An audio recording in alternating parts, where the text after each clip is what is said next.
దేవుని వాక్యంలో చూస్తానండి, ఇందువలన మనం ఇక్కట్లో, ఇరుకుల్లో, చిక్కుల్లో మనం నలిగిపోతాము, ఇరుక్కుపోతాము అన్నది చూస్తే హెబ్రీయులకు రాసిన పత్రిక 2:1 ఒకసారి చదువుదామండి. కావున మనము వినిన సంగతులను విడిచిపెట్టి కొట్టుకొని పోకుండానట్లు వాటి యందు మరి విశేష జాగ్రత్త కలిగి ఉండవలెను. ఏంటంట? మనము విన్న సంగతులు విడిచిపెట్టి కొట్టుకొని పోకుండానట్లు. కొట్టుకుని వెళ్ళిపోతున్నాం, వరద, గాలి, తుఫాను, వీటిలో కొట్టుకుని పోక, ఐహిక విచారాలు కొట్టుకుని పోకనా ఏంటంట? వాటి యందు మరి విశేష జాగ్రత్త కలిగి ఉండవలెను. వాటి యందు మనము విశేష జాగ్రత్త కలిగి ఉండాలి. We must pay the most careful attention therefore to what we have heard so that we do not drift away. కొట్టుకుని పోకుండా జాగ్రత్త కలిగి ఉండు. ఈరోజు మిమ్మల్ని అడుగుతున్నానండి, మీతో దేవుడు ప్రతి వారం మాట్లాడుతున్నాడు అన్న క్వశ్చన్ రైట్ కాదు. మాట్లాడుతున్నాడు. మీకు జ్ఞాపకం ఉందా? మీకు జ్ఞాపకం ఉందా? మీరు విన్న వాక్యము ధ్యానిస్తున్నారా? మెనర్ వేస్తున్నారా? ఇంకా ఈ బర్రెలు, ఈ గేదెలు తిన్న తర్వాత గడ్డి చక్కగా తిని వెళ్ళిపోతుంది. దాని తర్వాత కూర్చొని ఏం చేస్తాయి? మరలా తెచ్చుకుని మెనర్ వేస్తాయి. మూతి చూడండి, తిప్పుతా ఉంటుంది, సొల్లు కారుతా ఉంటుంది. ఏం చేస్తుంది? మెనరేస్తుంది. తింటాం మాత్రం కాదు, తిన్నదాన్ని మరలా ఏం చేయాలి? ఏం తిన్నాను? ఏం మాట్లాడాడు దేవుడు? నేనేం చేయాలి?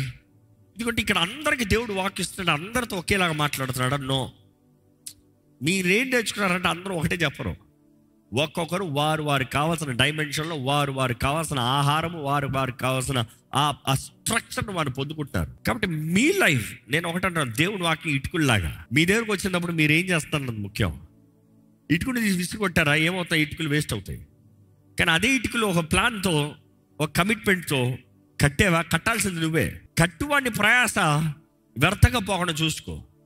నువ్వు నీ చిత్త ప్రకారం వెళ్తే వేస్ట్. యెహోవా ఇల్లు కట్టించని ఎడల, ఆ మాటకు అర్థమైంది తెలుసా? దేవుడు కట్టిస్తాడంట, నువ్వు కట్టాలి. ఆయన కట్టించకపోతే నువ్వు కట్టినా కూడా కట్టివాడు ప్రయాస వ్యర్థమే. దేవుడు కాపుదల లేకపోతే, దేవుడు చూడకపోతే, నువ్వు ఎంత వాచ్మెన్ డ్యూటీ చేసినా, నీ జీవితంలో నువ్వు ఎంత అవేర్గా, ఎంత క్యాలిక్యులేటివ్గా, ఎంత చక్కగా నువ్వు బ్రతకాలనుకున్నా వేస్టే. దేవుడు అక్కడ తెలియజేయబడుతుంది. ఇలాంటి శోధనలు వచ్చేటప్పుడు ఎలాగ మనం ఉంటున్నామండి? when we are having challenges, the tough times, ఈ కెలామిటీస్లో ఎలా బ్రతుకుతున్నాం? ఒకటే తెలియజేయబడుతుంది దేవుడి వాక్యంలో, విన్న దాన్ని జాగ్రత్తగా పట్టుకోవాలంట. మనం ఏంటి కట్టేది? దేవుడు మన జీవితంలో ఆయన వాక్ ఇటుకలాగా వస్తుంది. What are you building? ఈరోజు చాలామంది జీవితాలు ఇటుకలు లేక కాదు, కావాల్సిన ఇటుకలు ఉన్నాయి. కడతానికి దృష్టి లేదు, ఆశ లేదు, సాక్రిఫైస్ లేదు, కమిట్మెంట్ లేదు. మీరు ఎప్పుడైనా గమనిస్తే ఇటుకుని కట్టాల్సిన టైంలో కట్టకుండా, వాడాల్సిన టైంలో వాడకుండా అట్లే పెట్టారనుకో, ఆ ఇటుకలో స్ట్రెంగ్త్ ఉండదు. ఆ ఇటుకు పాడైపోతుంది, ఆ ఇటుకు వేస్ట్, కొన్నిసార్లు బూడిదైపోతుంది పట్టుకుంటే. ఈరోజు చాలామంది జీవితాలు కూడా దేవుని వాక్, విలువైన వాక్ నీ జీవితంలోకి వచ్చింది. Do not waste, start building. Build your life, put a structure to your life. ఒక స్ట్రక్చర్ ఉండాలి. స్ట్రక్చర్ తగినట్టుగా జీవించేటప్పుడు వింటున్నారు, విడిచిపెడుతున్నారు, వింటున్నారు, మర్చిపోతున్నారు. ఈరోజు మిమ్మల్ని దేవుడి నామములో అడుగుతున్నానండి, వాక్యము ఎంతగా మీ జీవితంలో క్రియలోకి వస్తుంది? యెషయా గ్రంథము 1:3 చదివితే, ఎద్దు తన కామందు నెరుగును. ఆ మాటకు అర్థం ఏంటి? ఎద్దుకి తన గురు ఎవరో, తన మాస్టర్ ఎవరో, ఎవరికి లోబడాలో, ఎవరు తన యజమానో తెలుసంట. నెక్స్ట్, గాడిద సొంతవాని దొడ్డి తెలిసి కొనును. గాడిద సొంతవాని దొడ్డి అంటే తన వెళ్ళే నివాస స్థలం ఏంటో తెలుసంట.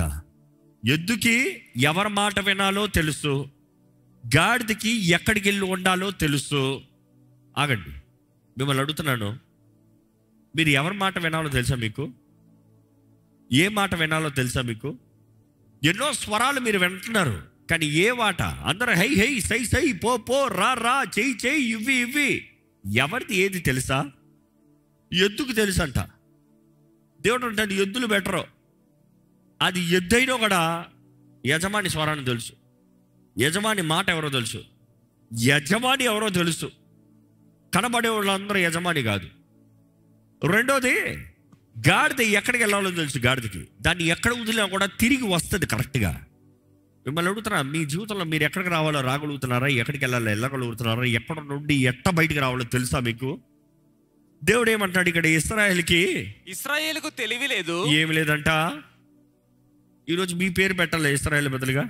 రాజుకి తెలివి లేదు, నా జనులు యోచింపరు. నా జనులు ఏంటంట? అయ్యో అస్సలు పని పెట్టద్దు, మైండ్కి డిస్టర్బ్ చేయొద్దు, మైండ్కి పని పెట్టకూడదంట. ఏం చెయ్యాలి అనే ఆలోచన రాకూడదంట. తల పగిలిపోతుందంటారు కొంతమంది. జీవితం ఏంటి ఆలోచించయ్యా అంటే తల పగిలిపోతుంది. మరి ఏం ఆలోచిస్తావు? You see we waste our life. దయచేసి మిమ్మల్ని ప్రభు నామంలో వేడుకుంటానండి, మీ జీవితంలో ఏ ఒక్క దినము వ్యర్థంగా పోతానికి లేదు, ఏ ఒక్క పని వ్యర్థంగా పోతానికి లేదు. ఎక్కడ అపోస్తల కార్యాలు ఒకసారి చూస్తే 28, 27 చదివితే, ఈ ప్రజలు కన్నులారా చూసి చెవిలారా విని మనసారా గ్రహించి నా వైపు తిరిగి నా వలన స్వస్థత పొందకుండానట్లు వారి హృదయము క్రొవ్వి ఉన్నది. ఆయనను చూసి ఆయన స్వరం విని ఆయనను వెంబడించుకున్న పోతానికి కారణం ఏంటంట? హృదయానికి కొవ్వు పట్టిందంట. మనం కొవ్వెక్కిందిరా అన్న వెంటనే ఏమనుకుంటాం? ఈ కొవ్వు అనుకుంటాం. ఈ కొవ్వులు కాదు, ఇక్కడ కొవ్వు అంట. ఇక్కడ కొవ్వు అయితే కనబడుతుంది, ఇక్కడ కొవ్వు ఎందుకు కనబడదు? బిహేవియర్లో కనబడుతుంది. నా ఇష్టం పో, నాకు కొంతమంది చూడండి ఎంత అర్రగెంట్ బిహేవియర్. కొవ్వెక్కినోడు ఎవడైనా సరే గర్విష్ఠులు అంటే కొవ్వెక్కిన వాళ్ళని అర్థం. బైబిల్లో చదివి చూడండి. తగ్గించుకుంటామంటే కొవ్వు పోతాం, అవునా కదా? తగ్గించుకోవడానికి సాదృశ్యం ఏంటి? ఉపవాసం అంటాం. You humble before God, brokenness, విరిగి నలిగిన హృదయం కలిగి ఉంటాం. కొవ్వెక్కిందంట. దేవుడు వాకి తెలియజేస్తుంది, వీరు నా మార్గములు చూడకుండానట్లుగా, వినకుండానట్లుగా, నా తరచు తిరగకుండానట్లుగా వారు హృదయానికి ఏమెక్కింది? కొవ్వెక్కింది. మిమ్మల్ని యథార్థంగా అడుగుతున్నాను, మీ హృదయానికి కొవ్వెక్కిందా? ఈరోజు చాలామంది ప్రాబ్లం అదే. దేవుడి చిత్తం తెలియక కాదు, వీరి చిత్తాన్ని నువ్వు అనలేక. దేవుణ్ణి అడక్క కాదు, దేవుణ్ణి అడగాలని తెలియక కాదు, తెలుసు.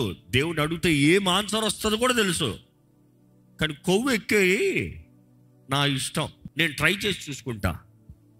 బలపరిచేది క్రీస్తు పాత్ర కాకపోతే ఏది జరగదు. బలపరిచేది క్రీస్తు అయితే మాత్రమే మీ జీవితంలో ఏదైనా జరిగేది. మిమ్మల్ని యథార్థంగా అడుగుతున్నాను, దేవుని చిత్తానికి సమర్పించుకుంటున్నారా? దేవుని చిత్తాన్ని తునీకరిస్తున్నారా?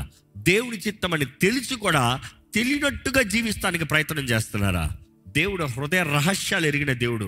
కేవలం నీ మాటలు, నీ క్రియలు కాదు. ఈరోజు దేవుని వాక్యం వెంటనే మీరు పరీక్షించుకోవాలండి. అపవాది ద్వారంగా విక్టమ్ అవుతున్నారంటే you are just ruining through your vision. దృష్టి లేకపోతే నశించిపోతాడంట, దృష్టి లేకపోతే చీకట్లు ఉంటాడంట. ఈరోజు ఎంతో మంది జీవితంలో, వారి జీవితంలో వారు అనుభవిస్తున్న కీడు కారణం ఏంటి తెలుసా? వివేచన లేకపోతాం. ఈరోజు మిమ్మల్ని అడుగుతున్నాను, ప్రేమతో అడుగుతున్నాను, మీకు వివేచన ఉందా? దేవుని వాక్యం చూస్తే పరిశుద్ధాత్మ ద్వారంగా మనకి కలిగేది ఒక అవకాశం, ఒక ఎంపవర్మెంట్ ఏంటంటే డిసర్న్మెంట్ అంట. విచేక్షణ జ్ఞానము. విచేక్షణ జ్ఞానము పరిశుద్ధాత్ముడు మనకు అనుగ్రహించేది. ఆ జ్ఞానాత్మ ఎక్కడ? మన మనస్సులో. ఎక్కడైతే కొవ్వు పడుతుందో అక్కడే. అంటే నువ్వు పరిశుద్ధాత్మకి సమర్పించుకుని నీవు విచేక్షణ జ్ఞానము కలిగి నీ జీవితంలో బ్రతకగలుగుతున్నావా? You see, discernment it is not just like నువ్వు పరిశుద్ధాత్మను పొందుకుంటే నీలో విచేక్షణ కలుగుతుందని విచేక్షణ ఆత్మ అనుగ్రహించబడుతుంది కాబట్టి నీకు అన్నిట్లో క్లారిటీ వచ్చేస్తుందా? Wait, it is like a option. It is an option. అంటే దేవుని ఆత్మ ద్వారంగా విచేక్షణ జ్ఞానము మనకు అనుగ్రహించబడుతుంది. ఆ విచేక్షణ జ్ఞానము మనము తెలుసుకోవాలంటే దేవుని వాక్యంలో మన అపోస్తుల కార్యాలు చదివినప్పుడు, లేకపోతే అపోస్తుల జీవితాలు చదివినప్పుడు, పౌలు విషయంలో చదివినప్పుడు మనం చూస్తాము, వారు గ్రహించుకున్నారు, వారు తెలుసుకున్నారు. ఆ మాట చూస్తే ఎట్లా తెలుసుకుంటాం? మనుషులు చెప్పి తెలుసుకుంటాం కాదు, దేవుని ఆత్మ వారి గురించి తెలియజేస్తాం. మనం ఇంకా చూస్తాము అపోస్తుల కార్యాల్లో, మన పేతురు జీవితంలో చూస్తాము, ఇంకా మనం we see the other things.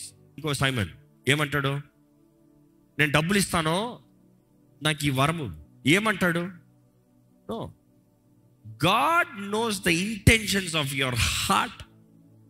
ఈరోజు నువ్వు దేవుని సన్నిధిలో వచ్చినంత మాత్రాన నిజంగా నువ్వు దేవుణ్ణి సేవిస్తున్నావని అర్థమా?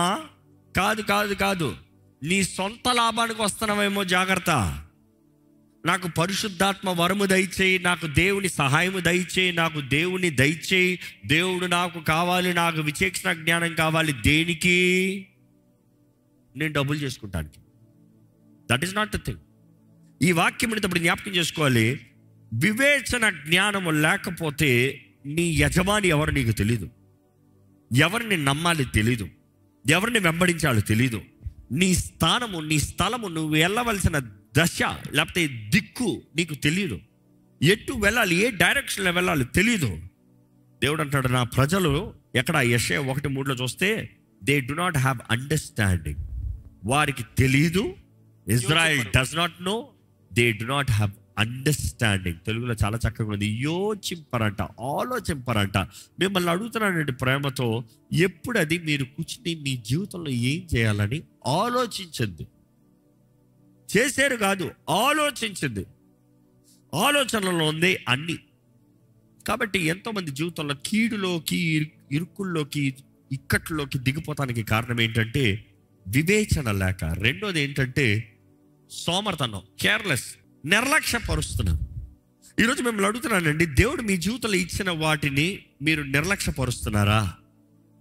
I'm asking your talents, where are your talents? ఎక్కడో లోపట ఉందండి. No no no no no, multiply చేయి. Do business till I come, అది యేసు ప్రభు చెప్పింది. పాతి పెడతానికి కాదు. ఒక తలాంతు కలిగినోడు మంచిగా నేలలో తువ్వి పాతి పెట్టాడంట. దేవుడు వచ్చి ఒరే చెడ్డదాసుడా అని చెప్పాడు. How faithful are you with your talents? Where are your talents? I don't have time to work on my talents. You are wasting your life. What is your talent? You find out.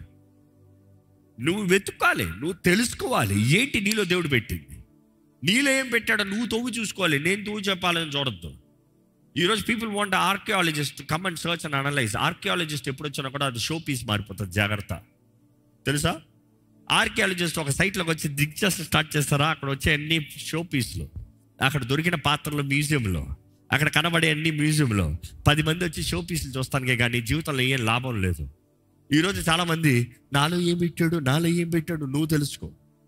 నువ్వు ఎప్పుడు తెలుసుకుంటావు? Right నీది. నువ్వు వాడుకుంటానికి హక్కు ఉంది, నువ్వు multiply చేస్తానికి హక్కు ఉంది, నువ్వు దాన్ని బట్టి వర్ధిల్తానికి హక్కు ఉంది. ఈరోజు ఈ వాక్యం మీద జ్ఞాపకం చేసుకోవాలి. ఎంతమంది నిర్లక్ష్యపరుస్తున్నారండి. నిర్లక్ష్యత, కుటుంబంలో నిర్లక్ష్యత. నీకు ఇచ్చిన కుటుంబాన్ని నిర్లక్ష్యపరుస్తున్నారు, నీకు ఇచ్చిన అవకాశాలను నిర్లక్ష్యపరుస్తున్నారు. ఒక్కసారి ఈరోజు దేవుడు కానీ మిమ్మల్ని లెక్క అడిగి తీర్పు తీరుస్తే ఎన్ని విషయాల్లో మీలో నిర్లక్ష్యత కనబడుతున్నది. దేవుడు వాటిలో చూస్తే యేసుప్రభు అంటాడు, కొంచెంలో నమ్మకంగా ఉన్నాడా, అధికంలో కూడా నమ్మకంగా ఉంటాడు. No doubt. కొంచెంలో నమ్మకంగా లేడా, అధికంలో కూడా నమ్మకంగా ఉండడు. The challenge is not with big, the challenge is always with the small. పెద్ద దాంట్లో దేవుడు తీర్పు తెరచాడంట, చిన్న దాంట్లో ఒక తలాంతు సరిగా లేని వాడికి ఉన్నది కూడా తీసి పడేశాడు. కలిగిన వాడికి ఇంకా ఎక్కువ. అభివృద్ధి చేసిన వాడిని, కొంచెం అభివృద్ధి చేసిన వాడిని, బలానమ్మకమైన మంచి దాసుడా 10 పట్టణముల పైన నీవు అధిపతివై ఉంటావు, నా ఇంటి పైన నువ్వు అధిపతివై ఉంటావు. మంచి దాసుల్లో చూస్తాము. ఈరోజు మనం జ్ఞాపకం చేసుకోవాలి. God wants you to be faithful first with the little. I'm asking you, are you faithful with your own life? మీ జీవితంలో మీరు లెక్కప్ప చెప్పగలిగేలాగా ఉన్నారా, లేకపోతే నిర్లక్ష్యంగా బ్రతుకుతున్నారా? ఈరోజు చాలామంది దేవుడిచ్చిన అవకాశాలు, తరుణాలతో నిర్లక్ష్యంగా ఉన్నారు. దేవుడిచ్చిన ఆశీర్వాదాలతో నిర్లక్ష్యంగా ఉన్నారు. దేవుడిచ్చిన కుటుంబంతో, వ్యక్తులతో, సహకారులతో నిర్లక్ష్యంగా ఉన్నారు. అనేక సార్లు దేవుడు నీకు కొరియర్ పంపిస్తాడు. God almost all the time, most of the time blesses people through people. ఈ మాట అర్థమవుతుందా? దేవుడు అనేక సార్లు, అన్ని సార్లు చెప్పలేను, అనేక సార్లు ఒక వ్యక్తిని ఇంకొక వ్యక్తి ద్వారంగా దీవిస్తాడు, ఇంకొక వ్యక్తి ద్వారంగా సహాయాన్ని పంపిస్తాడు.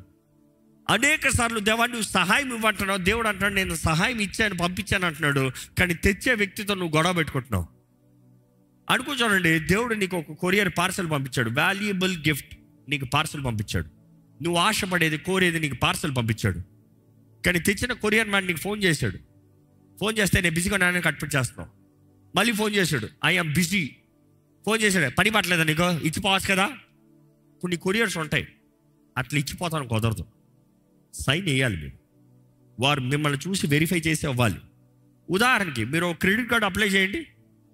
క్రెడిట్ కార్డు తెచ్చినవాడు మీ ఇంట్లో ఎవడు పడతాడు అడుకోవాడు, నువ్వు ఉన్నావా అని అడుగుతాడు. నిన్ను చూసి సైన్ వేయించుకోవాలి, తీసుకుని పోవాలి. ఎందుకంటే అది మిస్యూజ్ అయిందా, అయిపోయింది ఇటు పని. దేవుడు కూడా అనేక సార్లు కొన్ని ముఖ్యమైనవి నీకు మనుషుల ద్వారా నీకు సాయం పంపించవచ్చు. కానీ అదే కొరియర్ రోడ్డుతో నువ్వు గొడవ పెట్టుకున్నావు అనుకో, ఆ కొరియర్ నుండి నువ్వు తిట్టావు అనుకో, ఓరే పోరా అన్నావు అనుకో, నేను రాడ్రా అన్నావు అనుకో, కొరియర్ రోడ్డు నువ్వు చెప్పిన టైంకి రాడు, వాడు వచ్చే టైంకి నువ్వు ఉండాలి. అవునా కదా? నువ్వు చెప్పిన టైంకి రాడు. నేను ఇంటికి 10 గంటలకు వస్తాను, 10 గంటలు రా అంటే, పోదు సార్ రేపు మార్నింగ్ వస్తాను, రేపు మార్నింగ్ 10 గంటలకు వస్తాను. నీకు కావాలంటే నువ్వు ఉండాల్సిందే. నువ్వు కుదరదన్నావు అంటే రిటర్న్ పంపించేస్తాడు. ఆయనకేముంది, ఆఫీస్కి వెళ్ళి రిజెక్ట్ చేస్తాడు, డినై చేశాడని చెప్పి రిటర్న్ కొరియర్ పెట్టి పోతూనే ఉంటాడు. లాస్ ఎవరికి? How are you with people? How are you handling things? Are you careful in life? ఈరోజు మిమ్మల్ని ఒకటి అడుగుతున్నానండి. రక్షణ అనేది దేవుడు మనకిచ్చిన గొప్ప భాగ్యం. ఇక్కడ ఎంతమంది రక్షించబడిన వారు ఉన్నారో చేతులు హల్లెలూయా చెప్తారా? Praise God, all glory to God. ఇంతమంది రక్షించబడిన వారు ఉన్నారు. మిమ్మల్ని అడుగుతున్నాను, మీ రక్షణ ఎక్కడుంది? మీ రక్షణ జాగ్రత్తగా ఉందా? How safe is your salvation? ఎందుకంటే రక్షణ పోగొట్టుకోవచ్చా? పోగొట్టుకోవచ్చు. పోగొట్టుకోలేము. చాలామంది లేదు పోగొట్టుకోవచ్చు. అందుకనే జాగ్రత్తగా ఆ రక్షణని జాగ్రత్తగా కొనసాగించాలంట. Careful, fearful, reverent. దేవుడు అక్కడ చూస్తే హెబ్రీయులకు రాసిన పత్రిక 2వ అధ్యాయం 3వ వచనం చదువుదామండి. ఇంత గొప్ప రక్షణను మనము నిర్లక్ష్యము చేసిన ఎడలా, ఇంత గొప్ప రక్షణని మనము నిర్లక్ష్యము చేసిన ఎడలా ఎలాగు తప్పించుకొందుము? ఇంత గొప్ప రక్షణని ఏం చేస్తా అంట? నిర్లక్ష్యము చేసిన ఎడలా ఎలాగ తప్పించుకుంటావు అంటే, ఎక్కడికి పారిపోతావు ఆ తీర్పు నుండి? ఆ తీర్పు రోజు నీ సంగతి ఏమవుతుంది? ఈ మాట జ్ఞాపకం చేసుకోండి. యేసునందు ఉన్నవారు, క్రీస్తు యేసునందు ఉన్న వారికి ఏ శిక్షా విధియో లేదు. అంటే ఆ మాటకు అర్థం ఏంటి? నువ్వు లెక్కప్ప చెప్పక్కర్లేదు అని అర్థమా? నీ పాపాలు క్షమించబడ్డాయి కాబట్టి you are guilt free. But then there is judgment. దేహంతో జరిగించే కార్యాలు అవి మంచివవనే లేకపోతే చెడ్డవనే, ప్రతి దానికి లెక్కప్ప చెప్పాలంట. జాగ్రత్త, లెక్కప్ప చెప్తానికి రెడీయా? అది ఇక్కడ తెలియజేయబడుతుంది. ఇంత గొప్ప రక్షణని మనం నిర్లక్ష్యం చేస్తే ఎట్లా తప్పించుకుంటావు? దేవుడు నీకు ఇచ్చిన దానిలో నువ్వు జాగ్రత్తగా ఉన్నావా? నీ రక్షణ జీవితం జాగ్రత్తగా ఉందా? నీ కుటుంబ జీవితం జాగ్రత్తగా ఉందా? ఈరోజు మీకు కూడా అదే మాటండి. మీరు కానీ మీ జీవితంలో చేతకాని పరిస్థితులు ఉంటూ మీరు ప్రార్థన చేయగలిగితే, మీరు దేవుడి సన్నిధిలో మొరపెట్టగలిగితే, దేవా అని కేక వేయగలిగితే, దేవుడు మీకు అవకాశాన్ని ఇస్తాడు. To fix your life, to fix your spiritual life, to fix your physical life, to fix your family, to fix your future. You have the responsibility. Take some responsibility. బాధ్యత కలిగిన వారుగా మీరు చేయవలసింది మీరు చేయండి. దేవుడు నమ్మదగిన దేవుడు. ఏ ఒక్కరు నశించడానికి ఇష్టం లేదు. ప్రతి ఒక్కరు మారు మనసు పొంది బ్రతుకు మార్చుకుని ఆయన మార్గంలో నడవాలనేది దేవుని ఆశ. ఈరోజు దేవుని జనమా, దేవుని ప్రజలరా, మీరు ప్రార్థన చేస్తే చాలండి, దేవుడు కార్యం చేస్తాడండి. ఈ సమయంలో మీ నోరు తెరిచి దేవుణ్ణి, if you are really grateful, మీ జీవితంలో కృతజ్ఞత ఉందంటే, స్తుతి ఉందంటే, ఎక్కడ చేతులు పైకెత్తి దేవా అని పిలుస్తూ నీకు వందనాలు గట్టిగా చెప్పండి. నీకు వందనాలు గట్టిగా చెప్పాలి. Thank you, thank you, thank you Yesayya, నీకు వందనాలు. యేసయ్యా నీకు వందనాలు. మనసు పూర్తిగా నా రక్షక నీకు వందనాలు. నన్ను జీవింపజేసే దేవా నీకు వందనాలు. నన్ను బ్రతికించే దేవా నీకు వందనాలు. నా జీవితంలో కరుణ చూపించే దేవా నీకు వందనాలు. నా కీడుని మేలుగా మార్చే దేవా నీకు వందనాములు. నా జీవితంలో గొప్ప కార్యాలు జరిగించే దేవా నీకు వందనాలు. యేసయ్యా నీకు స్తోత్రములు. యెహోవా నా పరమ తండ్రి నీకు వందనాలు. పరిశుద్ధాత్మ దేవా నీకు స్తోత్రములు. స్వరమెత్తి నీ కంఠ స్వరము ఆయన్ని స్తుతించాలి. ప్రైజ్ మాట ఇచ్చి నెరవేర్చే దేవా నీకు వందనములయ్యా. మా జీవితాలను బాగు చేసే దేవా నీకు వందనములయ్యా. ఏ ఒక్కరు నశించడం ఇష్టం లేదని చెప్పిన దేవా నీకు వందనములయ్యా. జ్యోతిర్మయుడైన తండ్రి నీకు వందనములయ్యా. మా జీవితాన్ని వెలిగింపజేసే దేవుడు నీవే, నీకు వందనములు ప్రభువా. నీ కృప కనికములను బట్టి నీకు కోట్లాది వందనములు. నీ గొప్ప త్యాగమును బట్టి నీకు కోట్లాది వందనములు. మా జీవితంలో ఉన్న ఇక్కట్ల నుండి, సమస్యల నుండి, మా జీవితంలో మేము సతమతమవుతున్న, భయపడుతున్న, భీతిగా జీవిస్తున్న పరిస్థితుల నుండి మా జీవితంలో మాకు వెలుగునిచ్చి మమ్మల్ని వెడిపించి మా జీవితంలో గొప్ప జయం ఇచ్చేదేవా నీకు వందనములు, స్తోత్రములు తెలియజేస్తున్నాము ప్రభా. ప్రార్థన చేస్తే జవాబును ఆలకించే దేవుడివి, జవాబును అనుగ్రహించే దేవుడివి, బదులను అనుగ్రహించే దేవుడివి. మా ప్రార్థనను వినే దేవుడివయ్యా. మా స్తుతులపైన ఆశీనుడు అయ్యే దేవుడు అయ్యా. ఈరోజు నీ ఆలయంలో ఉన్న వారిని చూడండి అయ్యా. వారి జీవితంలో చూడు ప్రభా.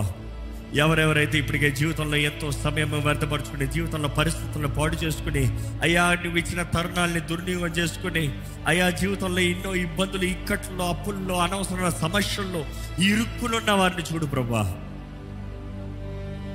నీ వెలుగు మా పైన ప్రకాశిస్తేనే కానీ మా స్థితిగతులు మారవు ప్రభా. వెలుగు లేకపోతే చీకటి మాత్రమే ఉంటుంది. చీకట్లో వచ్చే ఎన్నో ఉన్నాయి ప్రభా. చీకట్లో తెగుళ్ళు ఉంటాయి, చీకట్లో నాశనం ఉంటుంది, చీకట్లో కీడు ఉంటుంది. చీకటే శాపం కదా ప్రభా. కానీ ఇక్కడ మా బ్రతుకులు వెలిగిస్తానికి వచ్చిన యేసయ్య, నీ వెలుగు, నీ మహిమ, నీ తేజస్సు, నీ ప్రకాశం మా పైన అనుగ్రహించమని అడుగుతున్నాం ఈరోజు ప్రభా. మమ్మల్ని మేము సరిదిద్దుకుంటామని ఆశపడుతున్నామని, నీ ముందు సమర్పించుకుంటున్నామని, విరిగిన హృదయంతో నీ దగ్గరికి వస్తున్నామని తెలియజేస్తున్నామయ్యా. మా బ్రతుకులను మార్చేయ్యా, మా స్థితిగతులను మార్చేయ్యా. నీ వాక్యంలో ఎంతో మంది జీవితంలో ఎన్నో గొప్ప కార్యాలు చేసావు. యోబు పరిస్థితి తారుమారైనా కూడా ఆ సమస్యల్లో కూడా ఆయన విశ్వాసం కోల్పోకుండా ఉన్నప్పుడు నువ్వు రెండంతల దీవెనిచ్చావు ప్రభా. ఎంతో గొప్ప హెచ్చింపిచ్చావు ప్రభా. అదే రీతిగా ప్రభా వాక్యంలో చూసిన ప్రతి ఒక్కరు ఎజికేయ నీ ముందు తిరిగి కన్నీరు కారుస్తూ ప్రార్థన చేసినప్పుడు నువ్వు తనకి జీవితాన్ని ఇచ్చావు, జీవాన్ని ఇచ్చావు, తనకి తరుణాలను ఇచ్చావు, అవకాశాలను ఇచ్చావు. ఇంకా అయిపోయిందన్న పరిస్థితుల్లో కూడా సమస్తము నూతన పరిచి ఇంకా నువ్వు బ్రతుకుతాడు అన్న అవకాశం ఇచ్చావు ప్రభా. నీ వాక్కు జీవం కలిగింది. ఈరోజు నీ వాక్కు ద్వారా మమ్మల్ని జీవింపజేయమని వేడుకుంటానయ్యా ప్రభా. ఇదిగోనయ్యా, ఈ ఆలయంలో ఉన్న ప్రతి ఒక్కరిని ఎరుగున్నావయ్యా. ఎట్టి పరిస్థితులు ఉన్నవారు నువ్వు ఎరుగున్నావు ప్రభా. ఎట్టి బంధకాల్లో ఉన్నవారు నువ్వు ఎరుగున్నావు ప్రభా. ఎట్టి చేతకాని పరిస్థితులు ఉన్నవారు నువ్వు ఎరుగున్నావు ప్రభా. ఎటువంటి చీకటి ప్రభావంలో నింపబడి ఉన్నారో నువ్వు ఎరుగున్న దేవుడు అయ్యా. అదే సమయంలో ఇక్కడ ఉన్న అయ్యా నిరుత్సాహంలో, కృంగుదలలో, అయ్యా ఎక్స్పెక్టేషన్స్ జరగనప్పుడు, అయ్యా ఎంతో కాలము ప్రయాసపడి, ఎంతో కష్టపడి, ఎంతో చేయాలని, ఎంతో సాధించాలి, ఎన్నో ఆశలు పెట్టుకున్న వారు చేతకాని పరిస్థితుల్లో ఇక్కడ ఉండేటప్పుడు అయ్యా అటువంటి వారిని చూడు ప్రభా. బలపరిచయ్యా. నువ్వు మమ్మల్ని బలపరుస్తే మాత్రమే మా జీవితంలో అన్నీ సాధ్యం ప్రభా. నువ్వు మమ్మల్ని బలపరుస్తే మాత్రమే మేము చేయగలిగింది ఏదైనా ఉంది ప్రభా. దేవా, ఇక్కడ ఉన్న వారి పైన దుష్టుడికి ఎటువంటి అధికారం ఉండవద్దు ప్రభా. ఇక్కడ ఎవరైనా సరే, ఎటువంటి అంధకారంలో ఉన్న ఎవరైనా సరే నీ సన్నిధి వెతుక్కుంటూ, నీ పాదాలు వెతుక్కుంటూ, నీ చేతులకు సమర్పించుకుంటూ నీ చిత్తము కొరకు వచ్చిన వారు ఇక్కడ ఉంటే అటువంటి వారి జీవితంలో ఇప్పుడే నజరేయుడైన యేసు నామములో క్రీస్తు వెలుగు ప్రకాశించుగాక. ఏ చీకటి అధికారం ఉండవద్దు, ఏ చీకటికి అధికారం ఉండవద్దు ప్రభా. చీకట్లో తిరిగే వారిగా మేము ఉండమయ్యా. వెలుగు సంబంధాలుగా బ్రతుకుతాము ప్రభా. నీ వాక్యము ధ్యానిస్తామని తెలియజేస్తున్నాం. నీ చేతుల్లో సమర్పించుకుంటామని తెలియజేస్తున్నాము. నీ చిత్తము వెతికి నీ చిత్తము జరిగిస్తామని తెలియజేస్తున్నాము ప్రభా. ఇక్కడ ఉన్న ప్రతి ఒక్కరిని చూడు, ప్రతి ఒక్కరిని చూడు. ఏ ఒక్కరిని విడిచిపెట్టద్దయ్యా, ఏ ఒక్కరిని విడిచిపెట్టద్దు ప్రభా. ప్రతి ఒక్కరు విలువైన వారిని నీ దృష్టిలో. మనుషులు వారిని కృంగితేశారేమో, మనుషులు వారిని అల్పంగా చూశారేమో, మనుషులు వారిని నీచంగా చూశారేమో, కానీ ప్రభా నువ్వు అలా కాదయ్యా. మేమందరం నీ బిడ్డలమే కదా ప్రభా. దేవా, నీ వాక్యాలు తెలియజేస్తున్నావు, మేము తెలివి లేకుండా జ్ఞానం లేకుండా బ్రతుకుతే అందరి వల్లే రాలిపోతామని. కానీ దేవా, నీ వెలుగు ద్వారంగా you are giving us insight, you are giving us wisdom, you are giving us knowledge, you are giving us understanding. నీ ఆత్మ ద్వారంగా నీ కార్యం మా జీవితంలో జరగాలని మేము జరిగించుకుని పెడుకుంటామయ్యా. నీ వాక్యంలో యెషయా గ్రంథంలో ఎలాగైతే the 7-fold manifestation of the Holy Spirit, పరిశుద్ధాత్మను చూస్తున్నాం, జ్ఞానాత్మ, దైవ భయం, సమస్తము నీ ఆత్మ ద్వారంగా జరిగే 7-fold మేనిఫెస్టేషన్ మా జీవితంలో, ఇక్కడ ఉన్న మా అందరి జీవితంలో జరగాలని పెట్టుకుంటున్నామయ్యా. ప్రార్థనకి జవాబు దయచి. ఇక్కడ అనారోగ్యస్తులు ఉంటే ప్రార్థన చేస్తున్నాం ప్రభా. ఎటువంటి వ్యాధి అయినా, ఎటువంటి కీడైనా, ఎటువంటి పరిష్కరించలేని పరిస్థితి అయినా, డాక్టర్స్ చేయలేని వైద్యం సహాయం చేయలేని పరిస్థితుల్లో ఇక్కడ ఉన్నవారైనా, దేవా నిన్ను నమ్ముతున్నాను, దేవా నీవే దిక్కు, దేవా నీవు కార్యము చేస్తావు అని విశ్వసించిన వారు ఇక్కడ ఉంటే, వారు విశ్వాసము నువ్వు ఎరుగున్నావు ప్రభా. ఇదిగో అటువంటి వారి కొరకు సంఘంగా మేము ప్రార్థన చేస్తున్నాము. ఎటువంటి వ్యాధి అయినా, ఎటువంటి చేతకాని పరిస్థితి అయినా, అది మరణ ఊబిలోకి వెళ్తున్న వారైనా కూడా ఇప్పుడే నజరేయుడైన యేసు నామములో వారికి స్వస్థత కలుగునుగా కానీ ప్రకటిస్తున్నాను. అవునయ్యా, యేసు పొందిన గాయాల్లో మాకు స్వస్థత ఉందని నమ్ముతున్నాం. ఇదిగో మేము ఎవరెవరైతే అనారోగ్యస్తులు ఉన్నామో, ఇదిగో విశ్వాసంతో ప్రకటిస్తున్నాము, యేసు పొందిన గాయాల ద్వారంగా మా దేహములకి, మా మనసులకి, మా జీవితాలకి స్వస్థత కలుగునుగాక. మా జీవితాల్లో మేలు జరిగించు, ఘనమైన నీ కార్యములు జరిగించు, అభిషేకాన్ని దయచేయ, నూతన అభిషేకము ప్రతి దినము, నూతన తైలము అయా, నూతన ద్రాక్ష ధాన్యము మాకు దయచేయ. తృప్తిపరచబడిన జీవితం, నిశ్చయత కలిగిన జీవితం, బాధ్యత కలిగిన జీవితం, పోరాడే జీవితము అయ్యా, నీ కొరకు గొప్ప కార్యాలు చేయాలయ్యా. ఈ ఆలయంలో ప్రతి ఒక్కరి జీవితాలు ధన్యంగా ఉండాలయ్యా. ఇదిగో అయ్యా, నీ నామంలో ప్రకటిస్తున్నాను, యేసు నామంలో వారి జీవితంలో ధన్యముగా మారునుగాక. వారు ప్రార్థన చేస్తే వారికి జవాబు యేసు నామములో అనుగ్రహించబడునుగాక. వారు పెట్టే ప్రతి మొరకి దేవుడి జవాబు ఇచ్చునుగాక. దాన్ని బట్టి దేవుని నామానికి మహిమ కలుగునుగాక. మా జీవితంలో దేవుని సాక్షిగా, క్రీస్తు సాక్షిగా దేవుని నామ మహిమార్థమే ఘనమైన రీతిగా బ్రతుకుతుముగాక. ప్రభా, నీ వాక్యాల్లో మేము ప్రకటించిన రీతిగా మా జీవితంలో నీ ఆత్మ ద్వారా నీ కార్యాలు జరిగించి, నీ చిత్తంలో మమ్మల్ని నడిపించి, నీ సాక్షులుగా మమ్మల్ని జీవింపజేయమని వేడుకుంటూ నజరేయుడైన యేసు నామములో అడిగి వేడుచున్నాము తండ్రి, ఆమేన్. ఆమేన్.